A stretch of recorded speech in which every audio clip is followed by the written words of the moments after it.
Have you ever been on your phone with low battery for a while, just scrolling, and then it dies? But then you say to yourself, thank God. You breathe in and you feel that little bit of freedom that has been given back to you.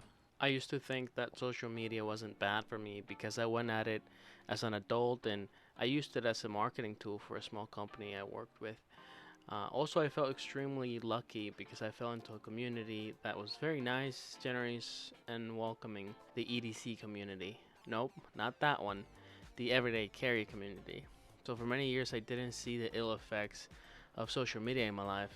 Ill effects like mindlessly scrolling social media for a cheap dopamine hit, the FOMO, the envy, the constant search for better gear. I only noticed all these ill effects till after getting a $70 little device that emulated old games. No Bluetooth, no Wi Fi, just retro gaming. Suddenly, I was spending those little in between moments playing a quick level on Yoshi's Island or Super Mario World, at the dentist office, in between job sites, at lunch, waiting for a meal, moments where I would usually doom scroll. I was reliving childhood memories, or finally playing video games that I never got to play or even knew about.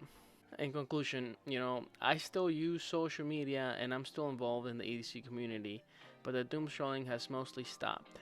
I now think I have a better relationship with social media, but then again, I thought I didn't have a problem in the first place.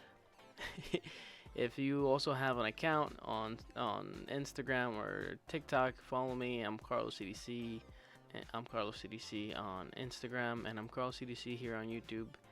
And if you want to see some gear videos, usually of stuff that I carry on the daily, like those headphones, that watch, or that RG35XX in my hands, just give me a subscribe. Thank you.